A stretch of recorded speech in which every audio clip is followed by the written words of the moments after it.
patay. So nga guys, nakakuha pa yung aking mga anak ng ng pagong. Na yung nanusog sila sa sapa. Pero napakawalan din namin dito sa sapa din namin dito. Mayroon din kami sapa dito sa kaingin namin. Doon namin siya pakawalan. At doon, maganda yung tubig doon at umaagos. Ayan. Pagong. Papakawalan din namin to mga noise. Pagong. Ayan mga noise. Ayan, nakahiwa na ng kalabasa at saka sitaw. Saka yung purikado. Yan ang panglahok natin sa ginataang suso. Magigisa na tayo ng bawang. At igigisa na muna natin ang suso. Ayan. Tapos ano natin suso. Igisa na natin.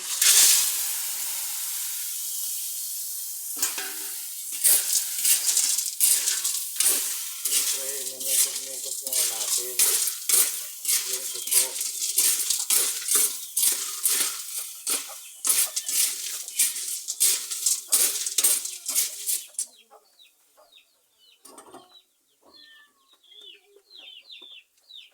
Lagyan natin ng asin para lumasa ang asin sa laliman ng suso habang sinasangkot siya natin. At ito po ay matabang.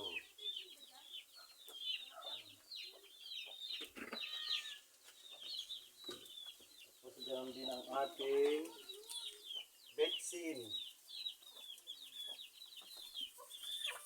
Yan. Inubos ko na po yung isang piraso para bumula ang bunganga. Mekos ulit.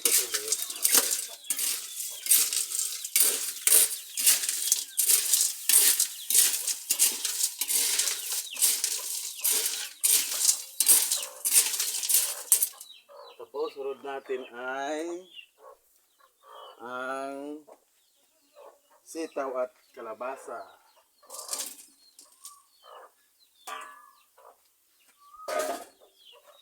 Tapos mekos ulit.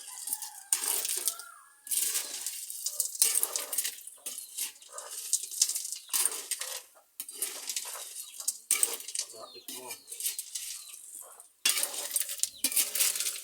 Ayan. Ginataang suso with kalabasa and string beans. English. String beans.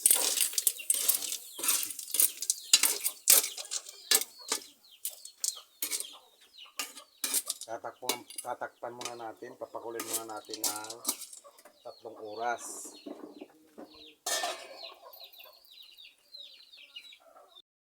Ng 3 oras.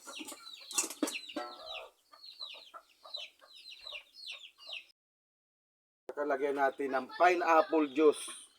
Yan, ito yung magpapasarap dito sa ginataan natin. Pineapple juice.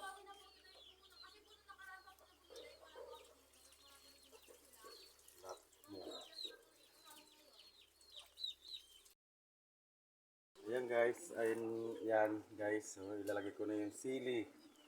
Siling green nala tayong siling labuyo ay. Siling green nala ang ating pagpanghang ng konti. Ayan, patuyo na rin siya sa ating sinabaw na pineapple juice. Ilalagay na lang natin ang gata. Original na gata, kakang gata. Ito. Ayan.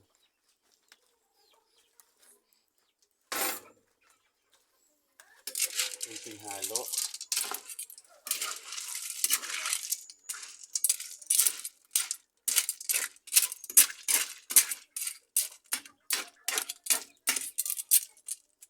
Saka ulit natin ipapakuluan.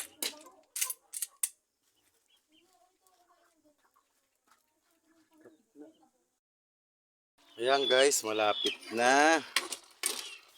na mahango yung ating ginataang suso. with kalabasa at saka sitaw.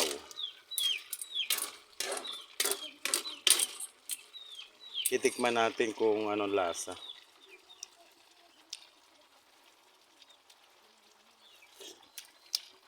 Wow, sarap. Malinamnam na manimis-tamis dahil sa pineapple juice. Yan, kunting oras pa mga idol. Ayan, pwede na mga idol. Pwede nang hanguin, ayos na. Naglalatik na siya mga idol. Ayan, pwede nang hanguin. Hango-hango na, kain-kain na ng hapunan. Ulam ng hapon namin to mga guys. Ay, mga idol. Bye-bye. Thank you for watching.